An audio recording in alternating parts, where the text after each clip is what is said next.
그들을 끌어다가 공회 앞에 세우니 대제사장이 물어 이르되 우리가 이 이름으로 사람을 가르치지 말라고 언금하였으되 너희가 너희 가르침을 예루살렘에 가득하게 하니 이 사람의 피를 우리에게 돌리고자 함이로다. 베드로와 사도들이 대답하여 이르되 사람보다 하나님께 순종하는 것이 마땅하니라. 너희가 나무에 달아 죽인 예수를 우리 조상의 하나님이 살리시고 이스라엘에게 회개함과 제사함을 주시려고 그를 오른손으로 높이 임금과 구주로 삼으셨느니라. 우리는 이 일의 증인이요 하나님이 자기에게 순종하는 사람들에게 주신 성령도 그러하니라. 아멘. 32절 말씀을 우리 같이 한번 더 읽도록 하겠습니다. 32절 말씀. 우리는 이 일의 증인이요 하나님이 자기에게 순종하는 사람들에게 주신 성령도 그러하니라 하더라. 아멘. 이 말씀에서 성령의 증언을 체험하라, 이런 제목으로 오늘 말씀을 준비했습니다. 오늘 사도행전 5장 말씀은 제가 설교한 내용 가운데 본문이 17절부터 32절까지 사도들이 감옥에 구금된 내용과 그 안에서 공회 앞에서 증언하는 내용들이 되어 있습니다. 그리고 33절부터 34절까지는 사도들을 처벌하려고 할 때에 가말리엘 유대 율법 교사가 이들에게 폭력을 행하지 말라고 조언을 합니다. 그런 내용들이 오늘 있는데 그 내용들 가운데 27절부터 32절 말씀을 오늘 우리가 같이 읽어서 그 말씀 중심으로 같이 은혜를 나누겠습니다. 이 27절부터 32절 말씀은 베드로가 공회원들 앞에서 신문에 대답하는 장면입니다. 그 대답하는 재판장 앞에서 자신의 입장을 밝히는 장면인데 그 부분이 하나님의 나라를 확실하게 증거하고 있어서 그 말씀을 선택하게 되었습니다. 첫 번째 말씀을 보면 27절에서 29절에 보면 사도들이 예루살렘에서 복음을 전하니까 이 대제사장과 유대 지도자들이 그러지 못하도록 그들을 체포 구금해서 구치소에 수감을 시킵니다. 그래서 감옥에 갇혀 있는데 천사들이 주의 사자가 나타나서 감옥에서 나오게 합니다. 그리고 뭐라고 그러냐면 너희는 나가서 생명의 말씀을 전해라. 감옥에 갇혀 있는 사람을 그대로 나오게 하고 그리고 나가서 복음을 전하라는 말씀을 하십니다.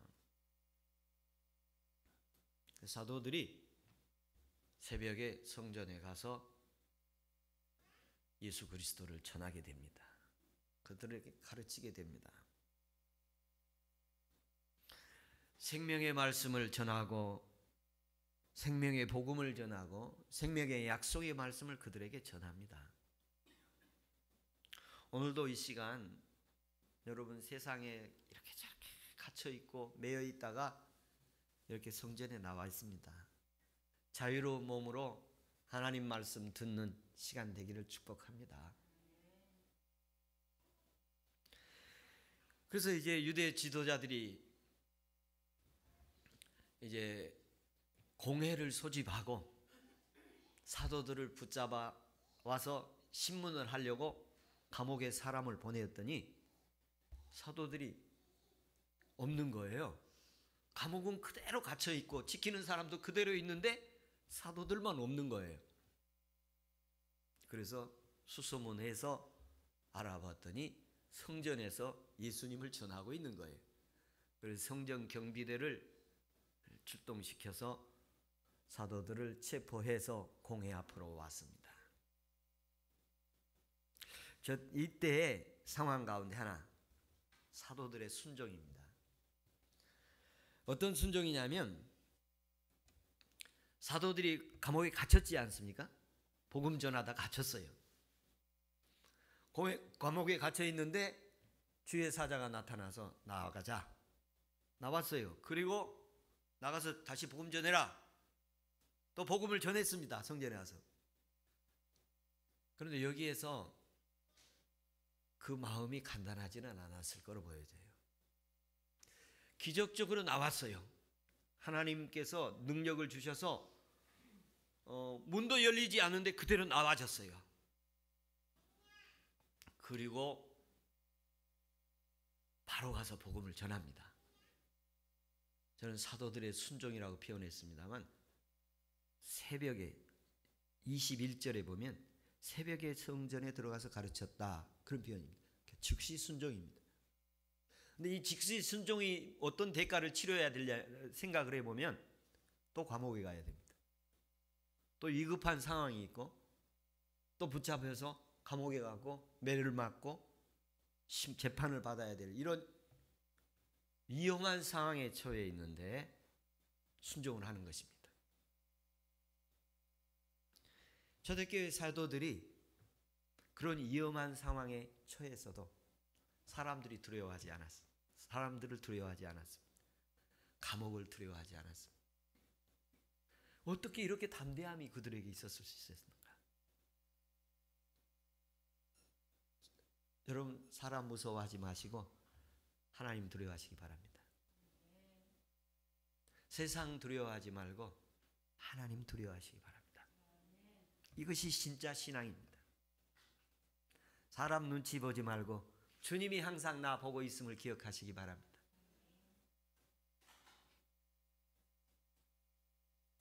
이 공회는 21절에도 나오고 27절에도 나옵니다. 27절에 나오는 이 공회는 유대교의 최고의 사법기관입니다. 공회는 재판부에 해당하는 기관입니다. 오늘날 우리로 말하면 국회와 대법원, 법원을 다 합친 그런 기관이에요. 입법과 사법을 다 가지고 있었던 그런 기관이에요. 그런데 그들에게 붙잡혀서 고문당하고 고난당할 것 두려워하지 않았어요. 그리고 즉시 나가서 복음을 전했습니다. 그럴 수 있는 믿음이 우리에게 있기를 축복합니다. 우리 조금만 걱정이 있고 조금만 힘들어도 오늘은 쉬자, 오늘은 미루고 머뭇거리고 그런 때가 얼마나 우리에게 많이 있습니까? 저에게도 이런 마음으로만 항상 살았다면 주님 앞에 더 아름다운 삶이 펼쳐졌으리라고 믿습니다. 다시 한번 각오하며 주의 말씀을 전합니다. 복음 전하다가 감옥에 가더라도, 복음대로 살다가 어떤 일이 있더라도 복음대로 살기를 원합니다. 믿음대로 살다가 어떤 일을 당하더라도 믿음대로 살기를 원합니다. 사람이 좌지우지하지 않게 할 것이고 인간이 어떻게 하지 아니하고 하나님이, 성령이 어떻게 해야 교회가 교회다울 줄로 믿습니다. 주의 천사의 메시지를 받고 즉시 순종했습니다. 오늘도 하나님의 말씀이 각자에게 말씀이 있기를 축복합니다. 사도들이 오늘 본문 29절에서 보면 이렇게 표현을 합니다. 사도들이 대답하여 이르되 우리가 사람보다 하나님께 순종하는 것이 마땅하지 않느냐. 저와 여러분이 하나님께 순종하는 지혜로움이 있기를 축복합니다. 30절 31절에 보면 그러면서 이제 공회 앞에 와서 베드로 사도가 일어서서 말하게 됩니다. 너희가 나무에 달아 죽인 예수를 우리 조상의 하나님이 살렸고, 유대교적 시각입니다. 베드로에게는 아직 유대의 사고관이 담겨 있음을 볼 수 있습니다. 이스라엘에게 회개함과 제사함을 주시려고 그를 오른손으로 높이사 임금과 구주로 삼으셨느니라. 공회 앞에서, 재판장들 앞에서, 제사장들 앞에서 자신의 입장을 밝히는데 강제로 연행되어 왔습니다. 그리고 신문을 합니다.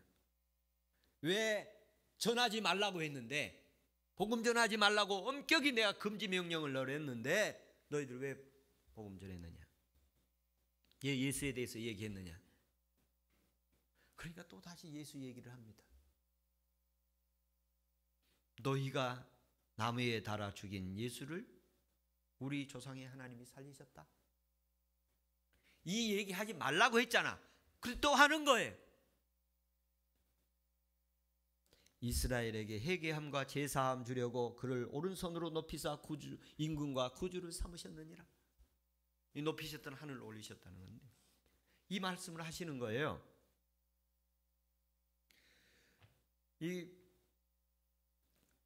우리가 예수의 이름으로 사람들을 가르치지 말라고 명령을 했는데 왜 가르치느냐? 그 사람의 피를 우리에게 책임 돌리려고 그러느냐? 사도들이 이 금지시킨 복음 전도의 명령을 거부하고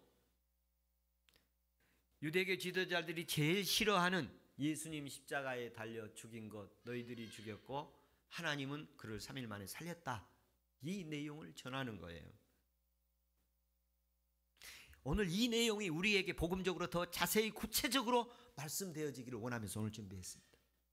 지금까지 들어갔던 것보다 더 구체적인, 실제적인 구체적인 말씀이 각자에게 임할 수 있기를 바랍니다. 사도행전 3장에서 베드로와 요한이 성전으로 기도하러 가다가 미문에 앉아있는 나면서부터 안진병이었던 사람을 내가 금과 은은 없지만 나사렛 예수 이름으로 일어나 걸으라.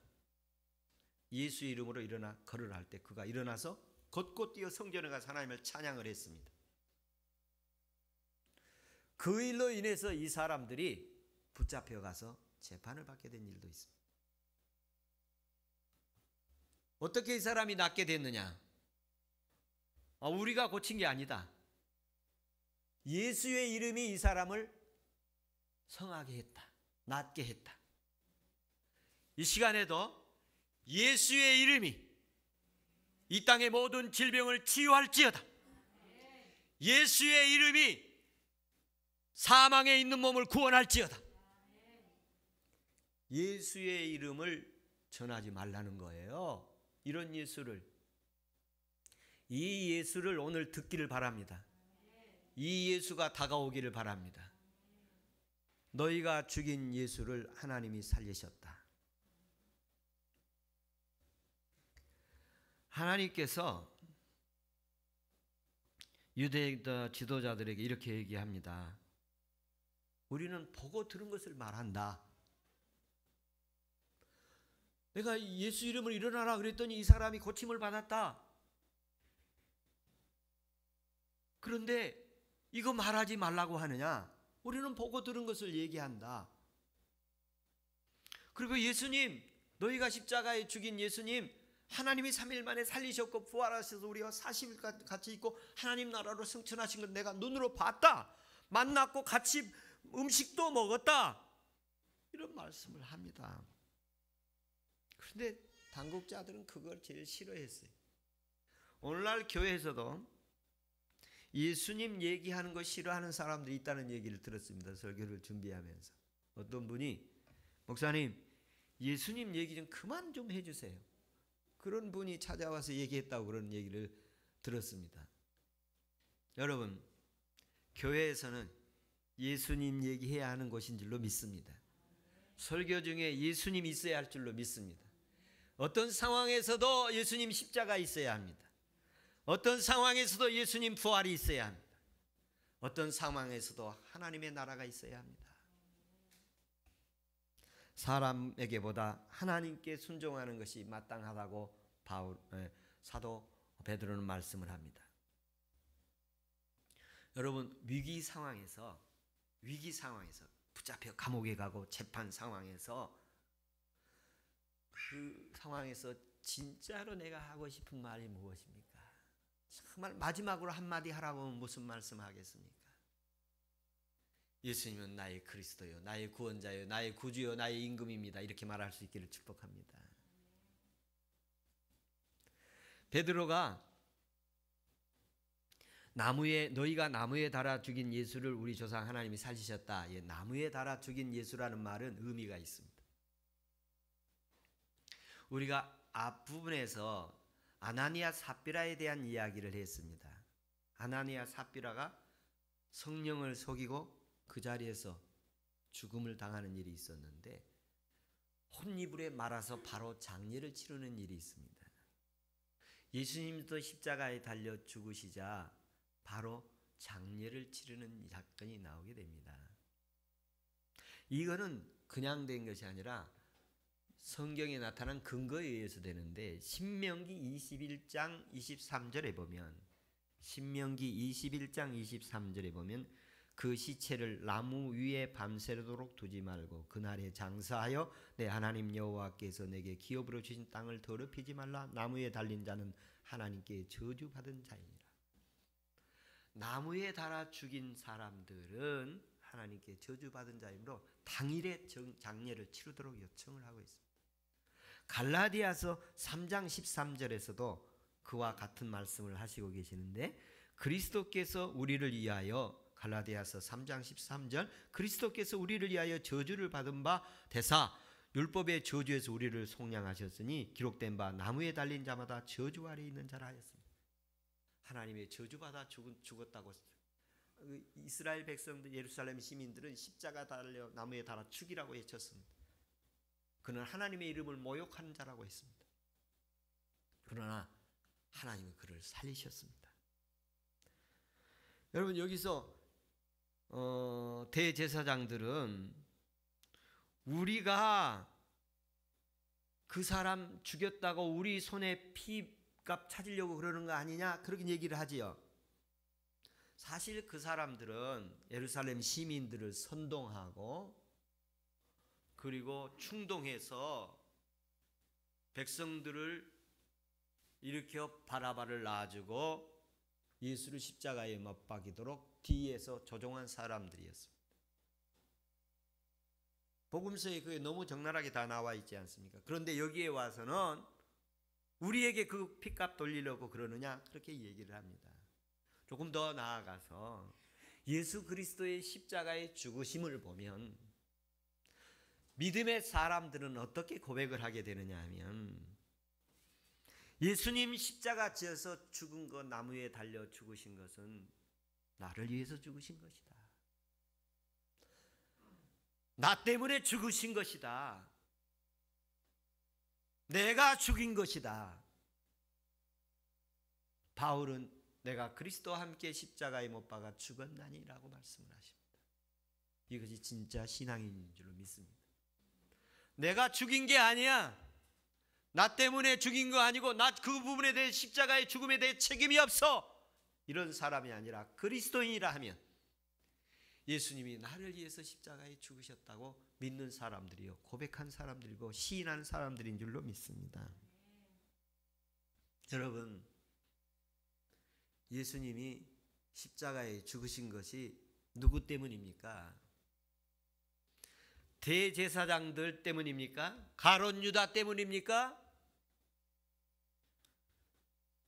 저와 여러분 때문입니다. 믿으시면 아멘 합시다. 제사함을 주시려고 하나님이 예수 그리스도를 십자가에서 죽으시게 하셨습니다. 제사함을 받게, 예수님 십자가의 피를 보면 요즘에 제가 기도하는 것 가운데 십자가의 피가 흐르지 않습니까? 옆구리에 창자국을 콕 찌르니까 저는 막 심장까지 꽂아졌지 않았을까? 피와 물이 쏟아졌다고 그랬어요. 흐르더라, 쏟아지더라, 그렇게 표현되어 있는데, 쏟아진 모습을 본 사람도 있고 흐른 모습을 본 사람도 있을 거예요. 그 쏟아지는 그 피가 여러분 뜨거운 피였을 거예요. 오늘도 저는 이 설교 말씀 중에 예수 그리스도의 십자가의 피가 방금 심장에서 쏟아져 나오는 뜨거운 피처럼 그 속에, 설교 속에 흐르기를 소망합니다. 우리의 신앙생활이 굳어버린 예수 십자가의 피가 아니라 지금 내 속에서도, 내 심장에서 피가 팍팍 쏟아져 이렇게 몸의 전신을 흐르고 있는 것처럼 예수 그리스도의 뜨거운 십자가의 피가 내 속에 뜨겁게 흐르기를 축복합니다. 그러면 살아있는 신앙이 될 줄로 믿습니다. 이 제사함을 얻으면 의로움을 주십니다. 의로움을 주시고 치유와 회복이 일어나고, 하나님으로부터 예수 그리스도의 십자가의 보혈의 피에서 내 모든 제사함을 다 받게 되면 내 안에 의로움이 찾아오고 치유와 회복이 일어나고 거룩함이 일어나고, 그리고 영생과 천국에 대한 희망을 갖게 되어지고 기쁨과 평안이 넘치게 되어집니다. 그 출발점이 제사함에 있습니다. 제사함으로 말미암아 하나님의 관계가 회복되고 의와 기쁨이 희락이 넘치게 되어지는 이 예수 그리스도의 십자가의 제사함이 우리 심령 속에 흐르기를 축복합니다. 하나님께서는 그를 오른손으로 높이고 임금과 구주로 삼으셨다고 그러셨어요. 사도 베드로는 예수 그리스도에 대해서 가장 다양한 표현으로 예수님을 소개하고 있는 사람 중에 하나입니다. 임금이라고 소개한 분은 이 베드로가 유일합니다. 구주라는 분은 여러분들이 많이 있고, 주라고도 하고 또 구주라고도 표현을 합니다만, 구세주라고도 표현을 하고 많은 표현들이 있습니다만, 오늘 여기에서는 오른손으로 높이시고 그리고 임금과 구주로 삼으셨다고 말씀하십니다. 하나님께서 31절에 보면 이스라엘에게 회개함과 제사함을 주시려고 오른손으로 높이사 임금과 구주로 삼으셨다. 회개한 사람들에게, 하나님께 돌아온 사람들에게 제사함을 주시고 그리고 의롭다 하시고 그리고 임금과 구주를 삼으셨다. 하나님께서 이 오른손으로 높이셨다는 말은 오늘 31절에 말씀하셨는데, 어떤 표현이냐면 예수님이 부활 승천하신 모습이에요. 그 말씀을 그대로 이렇게 해석을 하면 승리의 기환이에요. 승리의 기환. 여러분, 오늘 여러분 지난 주일 예배 드리고 한 주간 세상에 가서 믿음의 전쟁을 치르다 오셨어요. 승리의 기환이 였기를 축복합니다. 실패의 기한으로 하나님 믿음으로 살다가 날마다 마귀 종로로 다 왔습니다. 너무너무 하나님 다 잊어버리고 까마득하게 있고 오늘 부랴부랴 이렇게 왔습니다. 이게 아니라 하나님, 제가 현장에서, 치열한 현장에서 목숨을 걸고 살아야 하는 위험한 현장에서 사도들처럼 믿음을 지켰습니다. 승리의 기환입니다. 이런 주일날마다 주일 되기를 축복합니다. 이 오른손으로 높이셨다는 건 승리의 기환, 하나님 나라로의 승리의 기환을 얘기하고, 오늘 이 시간 하나님의 집으로 승리의 기환하는 자녀들 되기를 축복합니다. 교회는 하나님의 집이라고 해서 내 집은 만민이 기도하는 집이라고 그랬는데, 승리의 기도를 오늘 또 여러분 이곳에 오는 그 자체가 승리에 살아서 오신 거예요. 살아서 세상에서 죽지 않고 세상에 매여 있지 않고 살아 여기에 오신 거예요. 승리의 기환입니다. 여러분의 승리의 기환을 축복합니다. 다음 주에도 승리의 기환이 있기를 축복합니다. 둘째로는 임금과 구주를 삼으셨다고 말합니다. 임금은 통치자예요. 구원자요, 주권자를 말합니다. 이 부분은 무슨 부분이냐면 예수님에 대한 칭호예요. 예수님의 역할과 사명에 대한 칭호예요. 예수님이 어떤 분이신가에 대한 칭호예요. 그 예수님은 임금님이시라는 거예요. 그래서 예수님을 대해서 하나님이라고도 말하기도 하고 예수님을 주님이라고도 말하기도 하고 예수님을 구원자라고도 말하기도 하고 주라고도 말하기도 합니다. 근데 베드로가 이런 표현을 하죠. 임금과 구주로 표현을 하고 있습니다. 예수님이 하나님 앞에서 위치와 역할을 말하는 건데 이 부분이 아주 깊은 신앙에서 나온 것입니다. 예수님을 그런 부인해 본 사람이에요. 그리고 자기 선생님으로 따랐던 사람인데 십자가에 죽으시자 그냥 고향으로 다시 내려가서 고기 잡던 사람이에요. 그런데 그 사람이 예수님 부활한 걸 만나고 그래도 고향에 가서 고기 잡고 있었어요. 그런데 성령 체험을 하고 나서 오순절 성령을 받고 나서 그가 달라지기 시작을 했습니다. 예수님은 임금님이시오. 예수님은 구주십니다. 이렇게 달라졌어요. 임금은 어떤 분이야? 영원한 통치자라는 거예요. 영원한 왕의 왕이시라는 것이.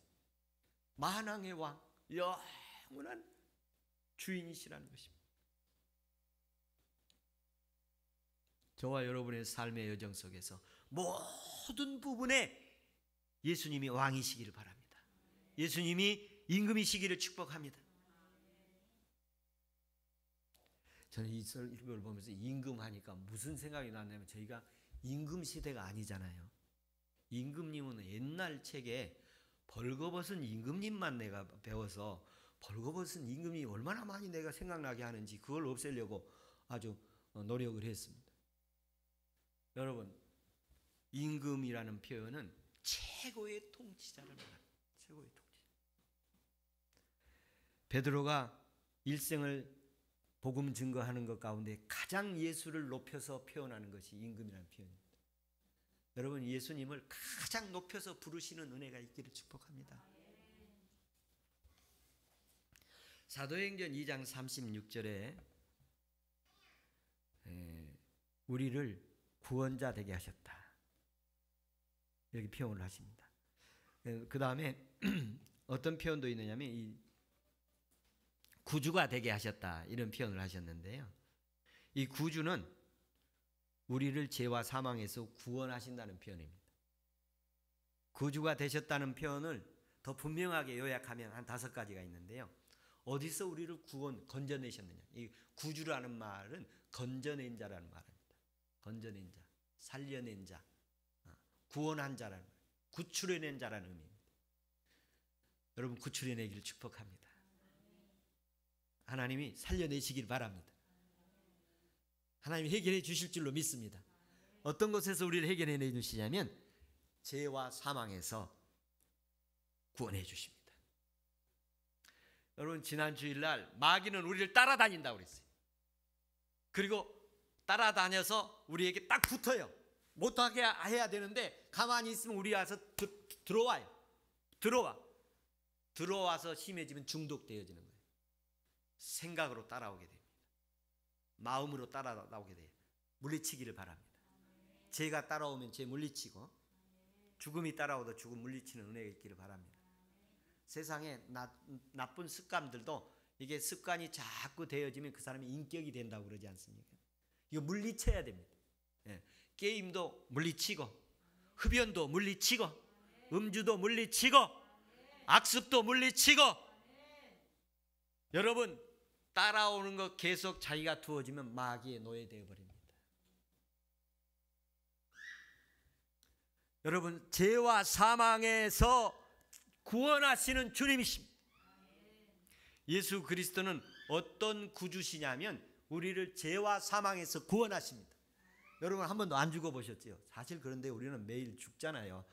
잠잘 때 80% 정도가 깊은 수면에 빠지면 80% 정도가 우리 의식이 소멸된 상태고 20%만 살아있다고 그러잖아요.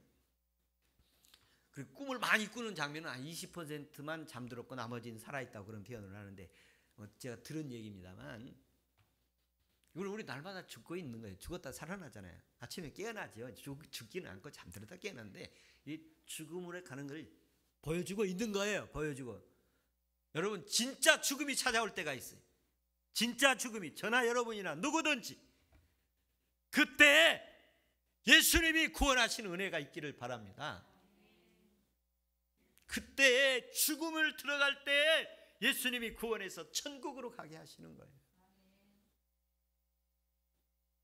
그 권세를 예수님이 가지고 계십니다. 저와 여러분 그 보장 받고 보험 들어있어야 합니다. 여러분 보험 들어있으면 보장해 주지 않습니까? 예수님 믿음을 확실하게 보장받는 믿음이 있어야 합니다. 여러분 오늘 죽더라도 우리가 예수님께서 구원하시는 그 믿음이 우리에게 있어야 할 줄로 믿습니다. 예수님 나를 위해서 십자가 지셨습니다. 그리고 나를 위해서 살아나셨습니다. 어두움과 그늘진 삶에서 우리를 구원하십니다.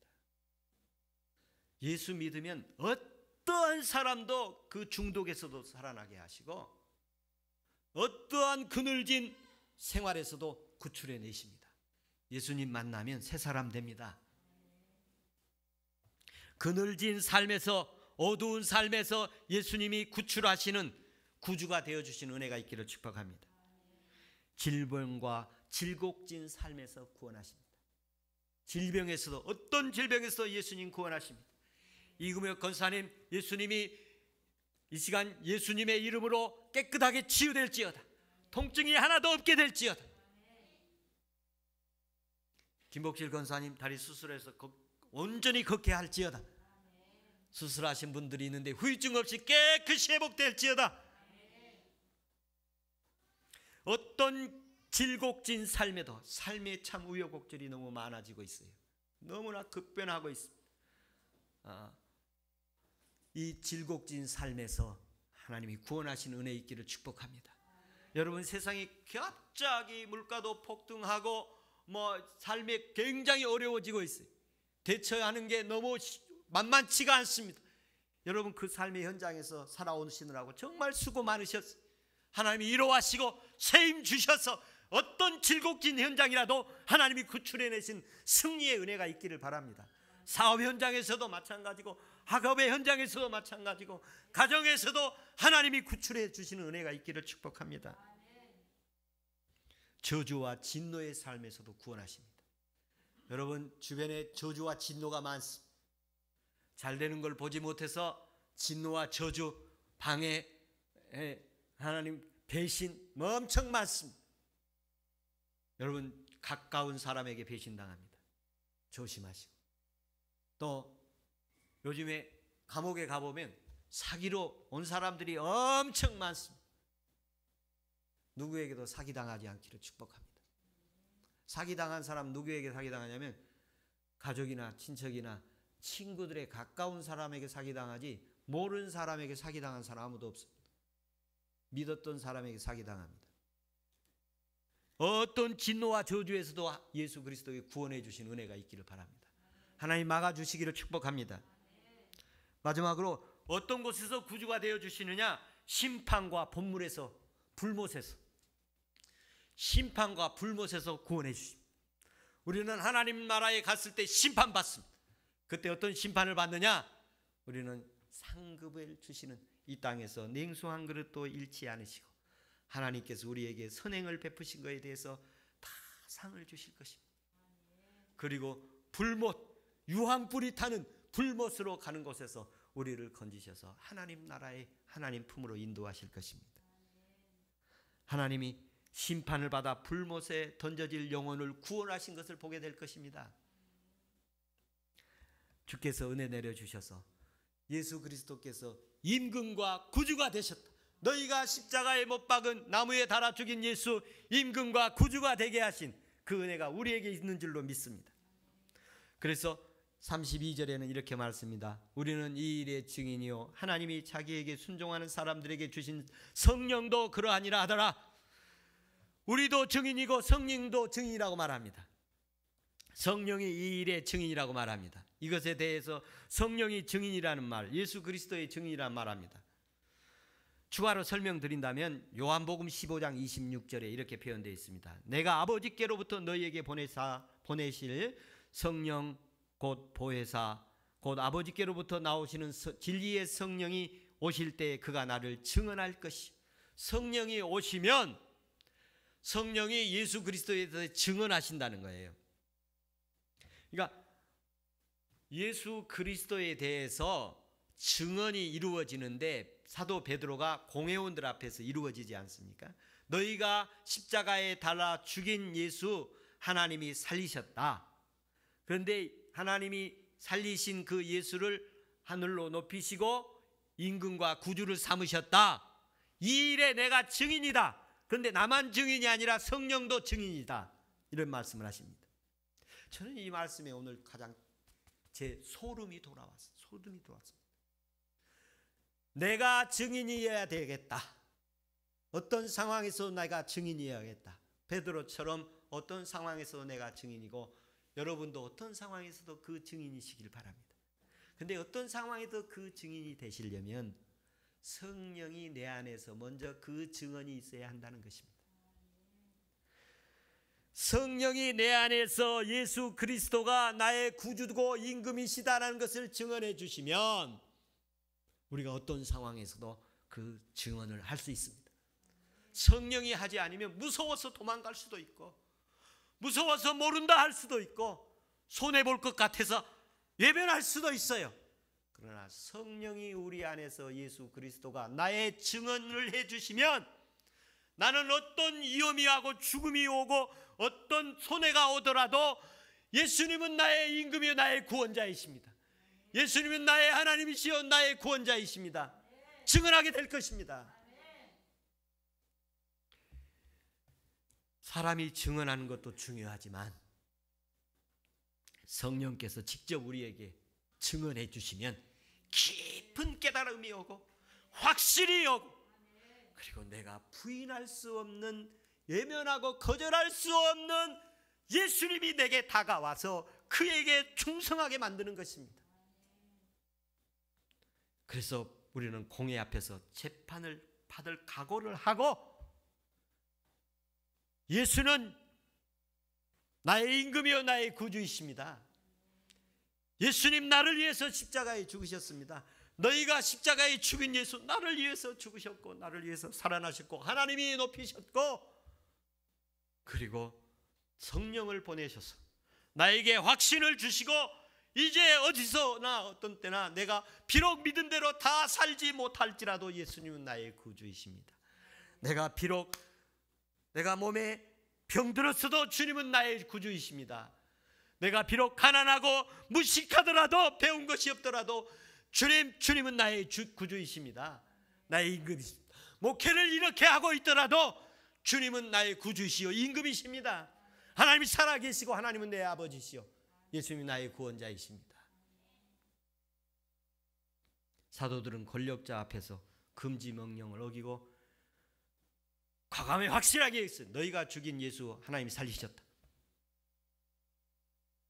그리고 하나님 나라에 올리시고 그리고 임금과 구주를 삼으셨다. 이 일을 위해서 너희들로 이스라엘로 하여금 회개와 제사함을 받게 하시려고 하기 위함이었다. 저와 여러분에게 성령으로 회개가 일어나기를 축복합니다.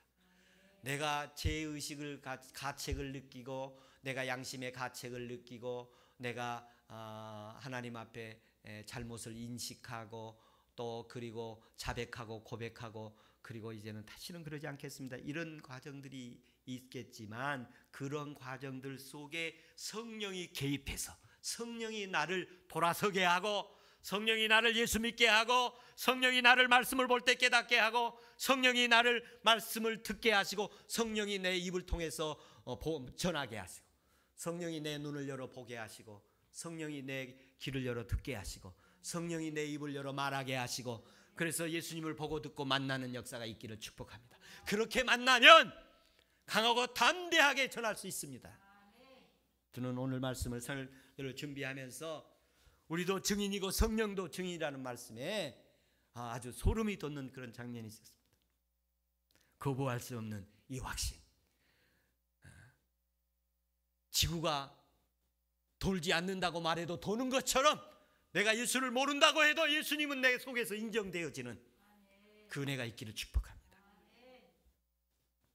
기도하겠습니다.